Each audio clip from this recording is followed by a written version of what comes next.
I don't know. I think we just start out with wishful thinking that we're just gonna keep on topic for the entire podcast, and then we end up talking about diamonds on Uranus.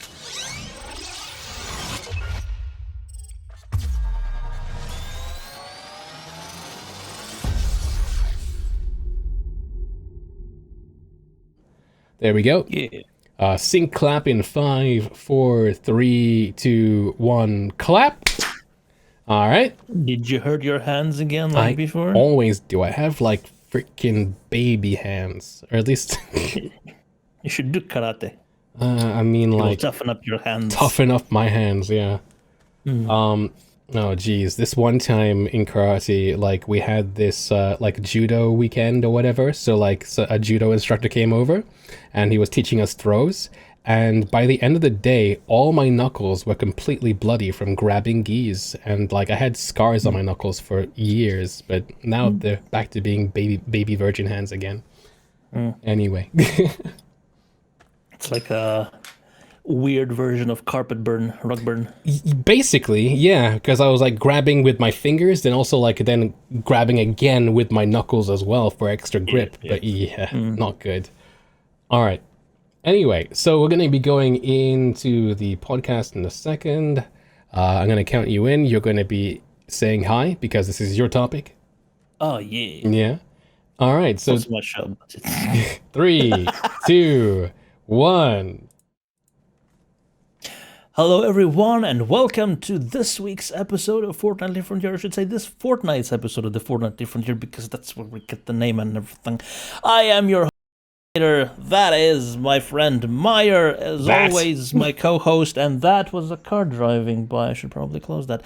Hello, welcome. Hi. How are you doing? Not too bad. How are you, man?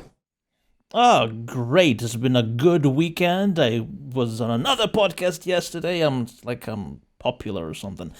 But otherwise, lazy weekend. I like him. What topic was on that podcast? 314 Invictus, Tony's video.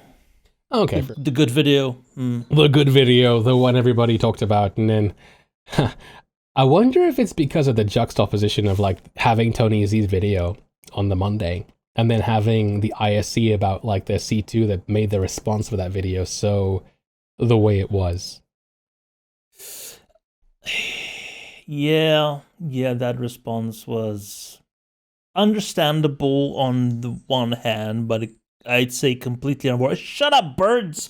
Completely unwarranted on the other. I'm gonna close that. I mean, it's hot in here, but I'm still gonna close that. All right, we'll wait. There we go. But yeah, I mean, the internet's the internet. I mean, like, it's kind of par for the course, really. I mean, like, end of the day, can't really be surprised. No. I mean, it wasn't one of the better episodes, but still, it was. I don't know. Yeah. It was what it was. It was what it... I still haven't seen it myself because, you know, like, not all of those episodes are really catered to everybody. I didn't really think that there was anything that I would get from it, you know? It was just the C2 and the tank, right? Talking about, like, making it. There was no sprint report or anything, right? No. The sprint report was the week before, and I'm guessing next week. Yeah. Anyway, on today's topic, what are we in for, Darj? Well, today I wanted to talk about the landing zones and primarily the upcoming landing zone of Orison. You know, this is probably kind of like the last opportunity we'll get to talk about it before it's actually in the game. Mm-hmm. So, a last few bits of theory crafting and discussion. Yeah, so for those who don't know what Orison is, so Orison is the capital city of Crusader. We don't really know if there are other platform cities on Crusader, but Orison is the main one. It's an archipelago of these like man-made like islands. Think the Jetsons, but instead of like long stalks, they're floating above the gas giant instead. And yeah, it's where Crusader Industries has all their factories and all that. And at least lore-wise, it'll tie up the Stanton system. It'll complete it, you know, like so that every single planet that we have currently in the Stanton system has the landing zones, and everything that should be there from a lore perspective is complete, barring some minor changes to some landing zones, like the new I believe Lorville is supposed to have like gardens or something, like in the top floor of the CBD that you should be able to go to or something. But yeah, well, there's also landing pads all over that building that you kind of should be able to land, possibly when you get better reputation with the Hurston Dynamics Corporation. That would be nice, yeah. And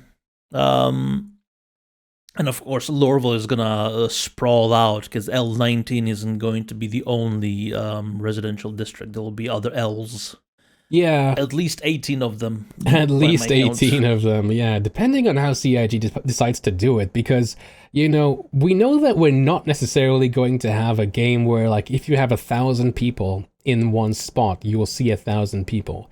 There will be layering, and, you know, Tony Z's video showed how that layering would happen when you get to a point where there are too many people in one area.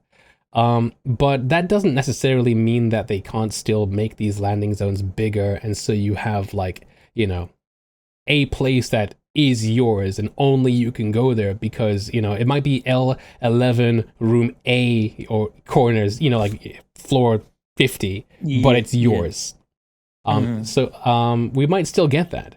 But there's definitely enough room in Lorville. It's like, it's supposed to be the size of, what is it, Austin, Texas? Austin, yeah. And that I don't know if it includes, like, you know, the city limits and the suburbs or whatever, but if it does, it's a lot of space.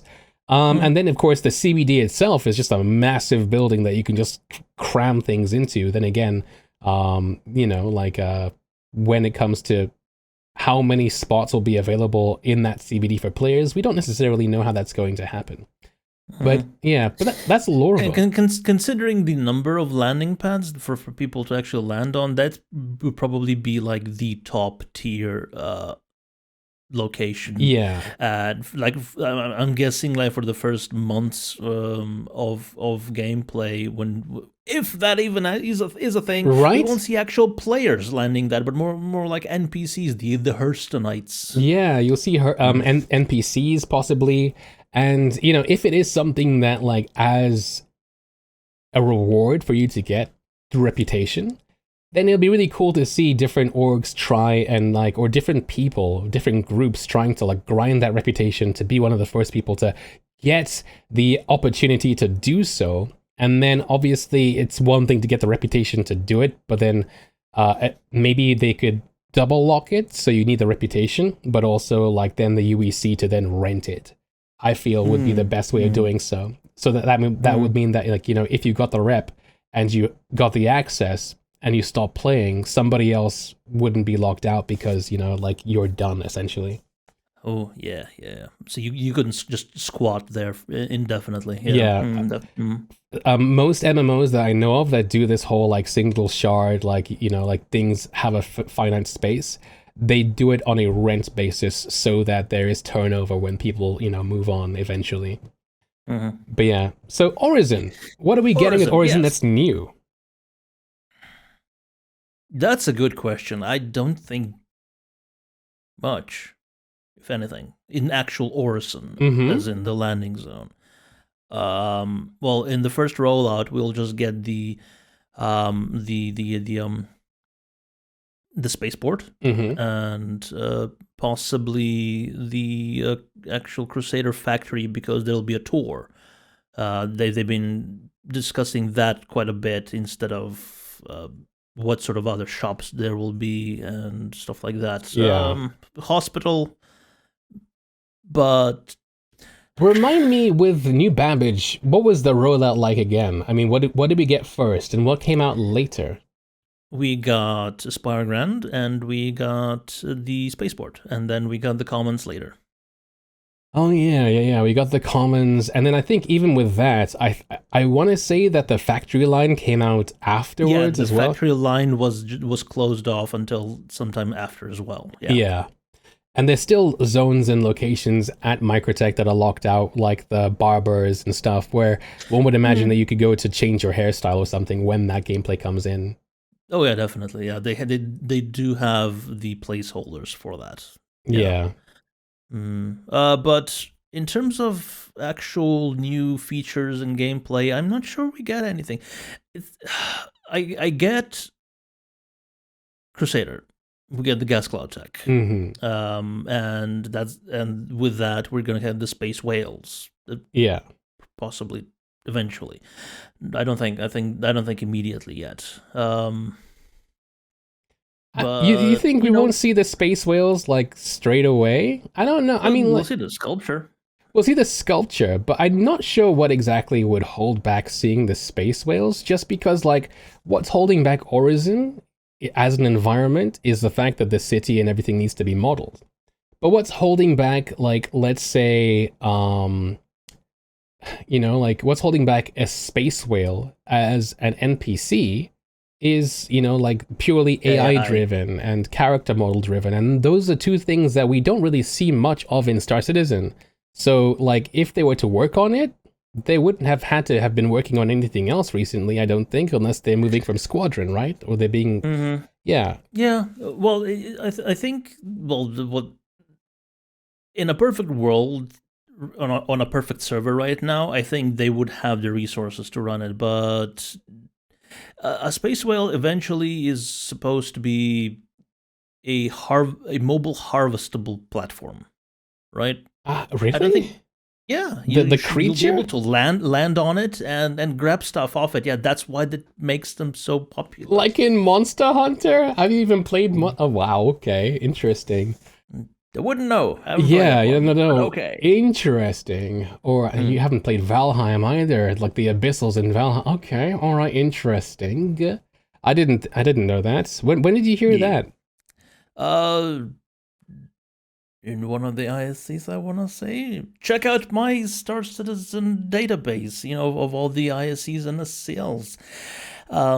It's the first time I've heard of that, but yeah. It could have also been one of the CitizenCon presentations. Okay.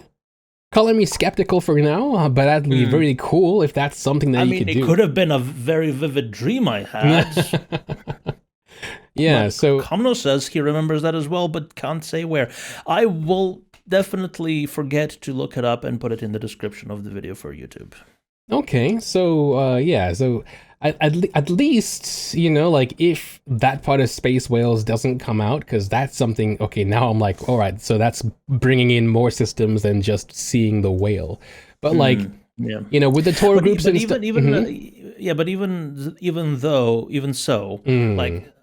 You know how glitchy current AIs are, especially like if you go to one of those escort missions, right? Yeah. You have a constellation and it just sits there. Yeah. You're going to have a space whale that's just sitting there. Well, here's the for 5 minutes and then it teleports. Here's the thing. Hopefully it's not mission based or anything like that. Hopefully they're just around. Maybe they'll be tied to the tours. And hopefully what will happen is that they will live under the cloud layer where you can't see them. And at the very least, with the tour, you might see a space whale breach the cloud and then go back inside. If their spawn point is under the cloud, they can be T-posed all they want, but once they work, you'd see them go back in. Yeah. And just have like a scripted animation play instead of it being like AI driven. That's what I would do, but a CIG is CIG, so it's probably not what they're going to do. But yeah. And I just realized what I want the death animation to be if you go too low in Crusader's atmosphere. You turn into like a Crumpleton. A huge space whale eats you. Ah. It's like, even if you go with an 890 or an Idris, there's going to be a bigger space whale that just eats you. There's always a bigger space whale. Yeah. Screw getting crushed by the atmosphere. That's too boring. Yeah, get crushed by a space whale's jaws instead. Yes. All right. Okay. So so apart from touring and of course, apart from looking around, it's like when Microtech first came out, and even back when Lorville and ArcCorp first came out, of course, there's this honeymoon period of going to the zone for the first time, walking around, seeing all there is to see. That takes, if you're like me and you're looking at every last little detail, it takes maybe 2 hours. After that, what's the difference, between spawning at Yeah. Lorville and spawning at Microtech? What would be the point? This is a point I made a while ago, is Microtech is just a cold Lorville. Yeah, I mean, like, the difference from Microtech and Lorville, I guess, would be the purchasables, And it's not necessarily like, Sure, but that is just distribution of different equipment. Yeah. It's not like a specific feature that was introduced with the new landing zone. No, that's fair. And but it's still a reason to go there. But my question is, like, so with Lorville, the reason to go to Lorville is that you can go there to purchase Orison Dynamics attrition tech, the guns. The reason to go to R-Corp is Tisha Pacheco and her missions, but also to go purchase, NDB cannons and that kind of thing, and some other kinds of weapons that you can't really buy elsewhere. But, I mean, I suppose the existence of Microtech kind of turn that all on its head, because you can buy it all in one place there at Microtech now. Apart from the attritions, yes. There's only one other place where you could buy the attritions, and that's going to go away in 3 days.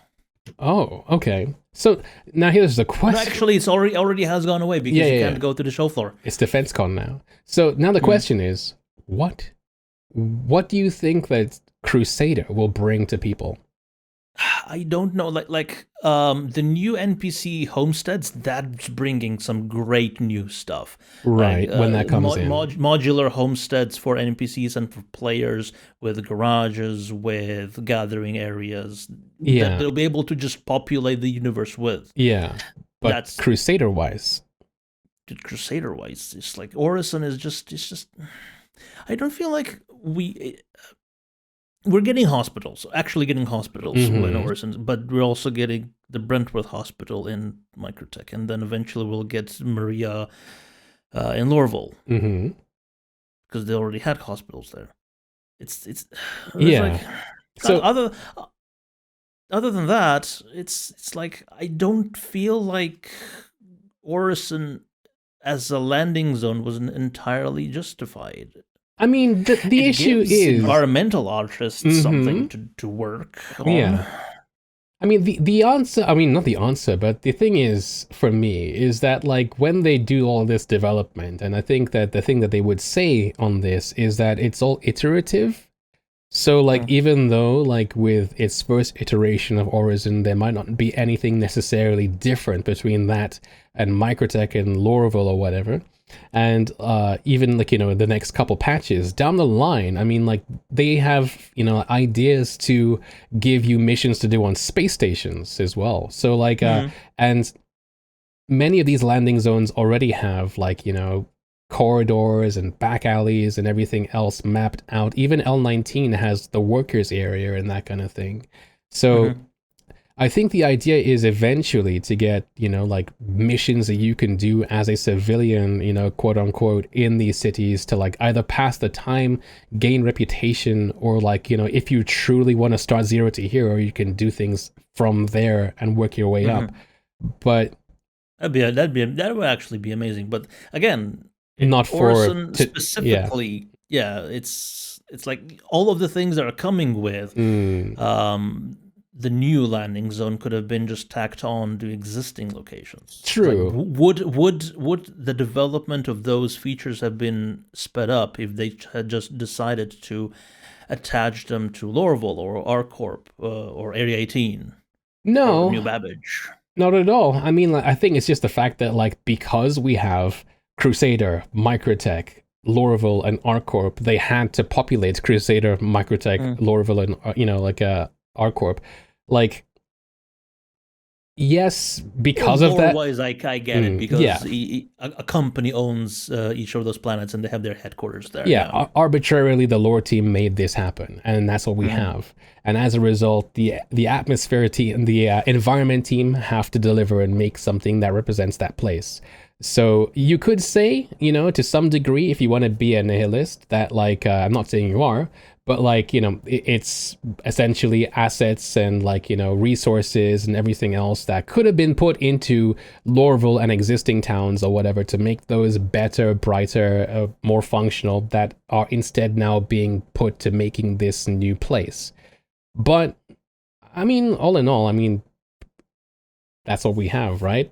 And now that, and I guess suppose we do need a new place for because eventually for server meshing it will just create more locations for people to go to, which should create less load on individual locations because fewer people will then be there. Yeah. Yes. I mean, aside from the Stanton system, though, what other I don't necessarily know if, but apart from Terra and apart from like Sol and Earth, what other like bespoke planets or landing zones or whatever are there in Star Citizen? Hopefully Goss. not that many. Goss, you said? Goss, yeah, Goss is one of those like very beautiful planets. You know that the place in the 890 trailer where the guy and the girl went on a joyride with the 85X? Mm-hmm. That's Goss. Yeah, okay. So Goss, and then also the Ryza 4 equivalent, whatever that Saisei. Yeah, the festival planets. So there's a lot of this stuff going on. Now that CIG has that that sister office in Canada that are like dedicated to making planetary tech and planets and everything systemically to do with planets, hopefully the non-hero locations will be able to be churned out faster. But yeah, I do feel like because of the level of fidelity that they try and go with these zones, having something like Crusader does to some degree, only a little bit, to some degree feel like it's slowing down the development of what could have been the CBD's final form or what could have been the rest of Microtech, etc., etc. But like it is. Yeah, is Orison getting a different look? Like you have the industrial look at Lorville and you have the modern look at Microtech. Is Orison getting a different one, a fourth one, which is then going to like they said that eventually they will use this as a building block set. Not building blocks for the UI, but it's like a set of building blocks for future modular development of non-hero locations. I really do hope that for non-hero locations they asset flip like crazy. But because everything we have right now is so bespoke and so like this is just for this place, apart from the only maybe perhaps like the city districty area looking thing in Lorville looks like it might have some assets from ArcCorp, but otherwise everything seems to be very bespoke. But like to answer your question, Orison, it's like a Bioshock Infinite weeb core, kind of like very, very, very Japan inspired. It's got like sakura, like cherry blossom trees and stuff like that. Star Citizen, like how in Firefly, it's got a very Chinese like inspired kind of like a universe. Because the American and Chinese cultures are the only ones who sort of survived into the future. Yeah. So in Star Citizen, it looks like Japan is that way. The Nine Tails have a Japanese ancestry. MISC, Musashi Industrial and Starfleet Concern have a Japanese ancestry. Saisei is basically a Japanese planet. Saisei means festival, I believe. And it's capital city. As the manufacturer is also based on Saisei, I believe. And also the capital city of Saisei is called Fujin City, which basically means Wind God City. So like it's all Japanese. So I feel like if that's the case, then a lot of these assets that we'll see for like Orison will be Eastern inspired enough that they can extrapolate and make those things a bit easier. We'll see. Okay. But yeah, as for what we'll see day one with Orison, I'm not expecting the moon. No, Crusader already has 4 moons. Yeah, yeah. Shut up. But like, something that they did show off that wasn't the hospital was the insurance desk, right? Yeah, the insurance desk inside the hospital, I want to say. Not so you're actually buying medical insurance instead, not ship or cargo or equipment insurance. So does that mean that there will be insurance offices all around the verse, or is that going to be the primary reason why you would go to Crusader? To buy medical insurance. Yeah. Well, since it's the hospital, if it isn't the hospital, they're also opening the hospital in Brentworth, so it is under Aspire Grand. Yeah, they'll be opening those hospitals, but will there be an insurance desk at the Brentworth hospital? Don't know. I don't know which one they showed off. Yeah, on ISC. Yeah, so to me, I think the Orison one. Yeah, I think it was the Orison one for sure. Yeah. But to me, I feel like the burning question out of all this, because we're getting Orison, is what's going to happen to Port Olisar? That's been a question that's been on a lot of people's minds for quite a while now. Yeah, it is the oldest asset in the game right now. It is one of the oldest assets in the game for sure. Yes. Yeah. And at least in the PU, even like the Gundo Kovalex station has like been. I remember when Kovalex had like gray box like things on it, like didn't even have textures. Like that thing has evolved so much over time. But hashtag leave Port Olisar alone. Like, I'm not one of those nuts who are like, they're gonna like send Van Duel to blow up Port Olisar. But to me, the question is, with ArcCorp you have Baijini, with Hurston you have Everest Harbor, with Microtech you have Port Tressler. With Crusader, is Port Olisar that? And if so, at the very least, it's going to have to move a bit closer to the gas giant, right? Yes, because right now, those, even though they're in geosynchronous orbit, they're like 400 kilometers above the surface or above the main city, more main landing zone. And ArcCorp is like, Port Olisar is, like tens of thousands of kilometers away. Yeah, it's really, really, it's hours away. You can't really fly to it. Yeah, but if they put it at the same sort of altitude then as the others, when you walk outside, it's going to be a wall of planet in front of you because Crusader is so huge. Yeah, I think it's going to be a relative thing, because I think the issue is with the ports, like Port Tressler, Everest Harbor and stuff, is that like they are in a position where you can quantum travel from them easily enough to all the other OM points that are like, like at least 3, right?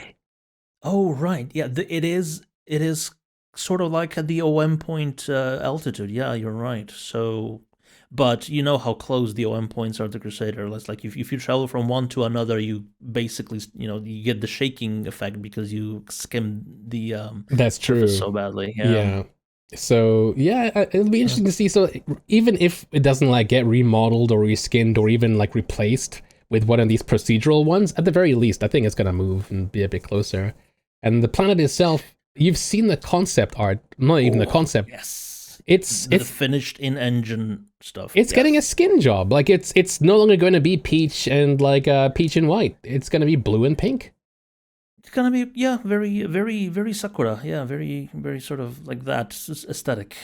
So that's cool and all, but at the same time, that's gonna really make those like vistas on Daymar and stuff look so different. It's gonna like, as something to see from a planet, from a moon, it's gonna make it look much more appealing from like Selen or Liela than it is from Daymar, right? Like just, I'm thinking of screenshot citizen here. Like now, like, Crusader blends so nicely into the oranges and the sky on Daymar, but like something like a blisteringly bright blue powder, like a powder. That's why Crusaders like, like flight suits and all the, all they wear is blue, is because like the planet's blue and they're so proud of it. Like, so like, it's gonna look kind of weird. A bit, yeah, but you also have that color grading thing that I have disabled in game. That's true. which when you are on the surface of Daymar, it's gonna grade everything slightly yellowy orange. That's true. So it'll change even their not perception, but the coloration of Crusader is gonna. Do you think it's gonna get bigger or smaller? Or Crusader? That's a good question. Honestly, I feel like they don't necessarily have to change it at all. I would think it'd be a really arbitrary thing if they were to change its size. So I would hope it just remains the size it is, honestly, as a gas giant and all that. Yeah, but I guess, so here's my question. Do you think that Orison is going to be the only location on Crusader? Like when ArcCorp came out, like we got Area 18. I wasn't expecting to see Area 22, Area 19, Area 4. Yeah. Do you think there are going to be platforms like that on Crusader?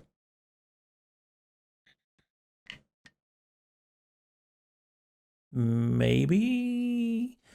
I haven't found any information that would point in that direction. Like even on Galactopedia, it says that before I shoot myself in the foot, I'm gonna go check it out. Does Galactopedia say anything about it? I don't know. I don't think so. But yeah, so that's one thing that's been kind of like scratching my head a tiny bit about like the changes to Crusader is, will we see other locations like that? Because, you know, in things like Lorville, for instance, it's always rubbed me the wrong way. Even though it's like, you know, like it's a frontier planet or whatever, and it's been around for a while. We have outposts, but it doesn't make too much sense to me that Lorville is like the only city. You know, like, or you'd expect at least like good doctor size, like outposts or something, you know, a drive away that would like have trade or something, you know, going back and forth to it. I just really want roads. I just really want roads and trade and stuff, but not even actually paved roads, just like planned out routes for you to drive along. Exactly, yeah. Because once we get like inclement weather and stuff, and you won't be able to. Should be coming in this patch as well. Really? I mean, we're getting like volumetric clouds, but I don't know. We're getting volumetric clouds, but yeah, why shouldn't we get any sort of weather with it? It's like that's what it's driven by. Because it's not on the roadmap. The clouds are supposed to be driven by the weather. Yeah, I mean, the clouds are driven by the weather, and even in their 2D form, they are. But like, it's just not on the roadmap, so it's never something that's crossed my mind. It's something that they showed off, you know, back in 2017. You know, like the wind was kicking up the dust clouds, and so like the sand was going into the constellation. So you had to land, because it's not like it's, you know, vapor. It's sand. The silica is getting into your engines, and you have to land. Otherwise, you're gonna be totaled, right? But like, it's just something that hasn't crossed my mind for like, you know, the planets going forward. You know, it'd be nice. It'd be nice to have like those sorts of things to have to worry about. Low flyers are going to really be sad, but yeah. Yeah, and PvPers are going to be sad. Like if you're under attack and you manage to escape into a planet's atmosphere, you're gonna, you know, it'd be the best for you to just go to where the worst weather is and hope that you're able to withstand it, because you know, at the very least it'll make PvP impossible in there, because everybody's gonna have to fight against the weather, which will be the biggest bat of them all. It'll make holding locations in like FPS and stuff really cool though.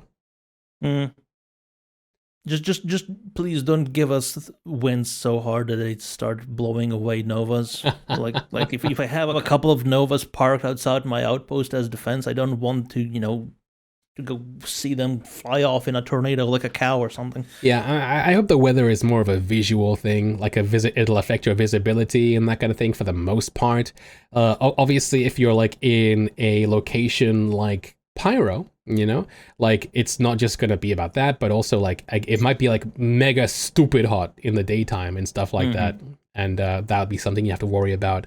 Right now, weather effects don't probably as well. Like weather effects don't affect your ships, but you know, like if it gets too cold, your ship might false start and that kind of thing, and get like, you know, below like, you know, minimum operating temperatures and that kind of thing. You'd need to warm it up somehow. If it gets too hot, you know, like maybe your battery might kick out or something. But like I look forward to seeing how weather and stuff will affect your ships and that kind of thing. And I wonder what kind of weather you'd have in Crusader, honestly.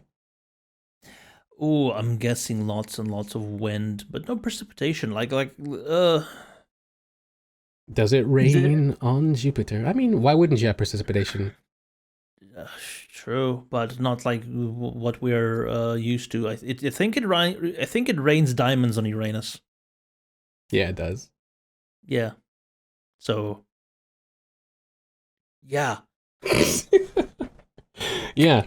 Can you imagine pelted by a diamond shower? That's like it just erases your ship in 5 seconds. That would be really interesting. Like, for sure. That would really be an interesting thing to have to like calculate for in exploration. Like you scan a planet and it's like, okay, yeah, so like it's got, you know, like it's cloudy with a chance of like inferno, and like you have to like have the right ship for it that's prepared to go into those locations. You have weather alerts to like, you know, get the heck out of Dodge when that, you know, like storm front comes your way. Think Interstellar, but instead of a giant tidal wave coming towards you, it's a fire one, you know, like just do you think we'll get an update to shields that will be more adept at dealing with a specific type of hazard like we are gonna get with armor? I sure hope so. I sure hope so. I really do hope that environmental factors are something that different shields and stuff will have to be factored into, so that, you know, like, yeah, this game is way more, I mean, PvP is so fun in this game, but it's so much more than it. And we have all these different like things you can do in exploration, and just like the fact that you're going to these alien planets, and like even in, you know, the real world, as in you just said that it rains diamonds in Uranus, and like you know, it rains lead and stuff in Venus and that kind of thing.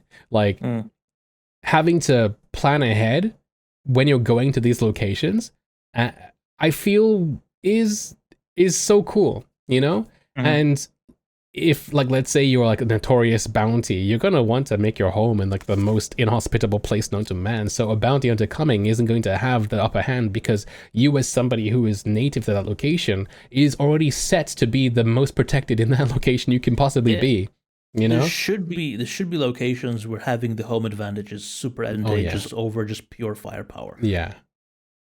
But yeah, But how does Orison fit into all this? How does Orison fit into all this? How does it ever? How do our topics ever fit into anything, Darj? How? I don't know. I think we just start out with wishful thinking that we're just gonna keep on topic for the entire podcast, and then we end up talking about diamonds on Uranus. Good luck. Yeah, exactly. But I mean, to bring it back to Orison, I'm not expecting anything wild. We had a really, really, really cool kind of introduction to what we might see in Orison, which of course was in Invictus with they weren't guided tours, but it was the first ever look at not only tour guide NPCs, but also tourist NPCs as well. And hate them as much as I do, the tourists are so freaking annoying and negative all the time. You're like, oh, look at this, and the tourist is like, this is so boring. Should have eaten before I came. But like better on the brochure. Yeah, so we've seen these really awesome like performance captured voice act, you know, like a tour guides or whatever on the Javelin. I expect that because Crusader is super proud of what they do, and it's part of like its culture to have like tours going through the city, we'll have that day one, because we've seen it work really well on the Javelin, and you know, like that's what Orison's going to be about. So at least for, you know, the first day or so, it's going to be the thing to do. During free flights as well, you can bet your ass that CIG is going to pump new players there, because they're going to be the theme park location, right? But apart from that, which is the new thing, I don't necessarily think there's anything else really to expect from Orison with the patch it gets released. Yeah. But in the future, I also think a lot of people will try to figure out just how easy it is to jump off into your death from all the platforms. Yeah, just base jumping all the way down to crush depth or into a whale's mouth, as you said. But like, yeah, so It's just going to be another landing zone day one, but as we go into it and as they add stuff to it and all the other landing zones, it will be worth it. End of the day, especially since there's such a wide player base of like tastes in Star Citizen. You have people who want to just do nothing but PvP. You have people who want to do nothing but mining, do nothing but trading, and that kind of thing. And there is mixing at the moment and that kind of thing. And once we get Pyro, of course, they can then start to sequester people who like just want a PvP or want more risky gameplay in one place, and people who just want to like be less PvP in another. And then like increase security in the Stanton system so that like people can still come and gank, but there will be more repercussions for them, and they have to if they want to be more free, they can go to Pyro and that kind of thing. Before we talked about like resources being wasted, as it were, on a whole new location and that kind of thing. I feel like because the idea is to cater to so many people, having another location for players to like do trade or whatever too that looks really nice, it will be beneficial, even though it could have just been another Lagrange point station or whatever like that. I feel like well, do you think we'll get a new mission giver? Because we still don't have Eddie Parr. That's true. We don't have Eddie Parr. I don't know if on the roadmap there is anything else to dig out of. If you were to check the teams list, the AI team might have something there. I don't know. But as an undisclosed task, because exactly. It's currently not on the release view, not even as tentative. It would surprise me greatly if there wasn't something, but Microtech didn't deliver, so at the same time, maybe I'm being too hopeful. We'll have to wait and see. Yeah, which is probably we'll see Eddie Parr roll in first before we get a mission giver on Orison. Yeah, which brings me back to, just use all the new tech that you're delivering just at the new landing zones, and then, at the existing ones. But like you said, it's new tastes, different tastes for different people, and hey, it's platform, so hopefully it's not going to be as laggy as New Babbage when it gets released. Because it's gonna be. Yeah. Anyway, we've managed to spend 42 minutes bantering about about this place already. Yeah. So, well, we'll definitely revisit this conversation once Orison releases properly to either the PTU or live. Probably the PTU already, because they're kind of running out of topics. So, yeah. Anyway, take us away, Darj. Should I? Okay. Thank you so much for watching live on Twitch TV or on YouTube. This has been yet another episode of the Fortnightly Frontier. What do you guys think about Orison? Do you think it's going to be like something that you're going to hang out as much as you have done on Microtech? Have you been hanging out around these cities after, like checking them out? Or have they become more of an inconvenience to you? Hopefully, in the future, once we get missions and stuff in there, there'll be more reason to go. But yeah, thank you, and we hope to hear your side of the discussion. Until then, though, I have been Myre. On the side over there has been Mr. Darjanator, and this has been the Fortnightly Frontier. We'll see you in about 2 weeks or so, guys. Until then, as always, be good, and we'll see you in the verse. I'm sorry, I have to say, as always, be good. It's my thing. It's ingrained there. If I don't, I might have it.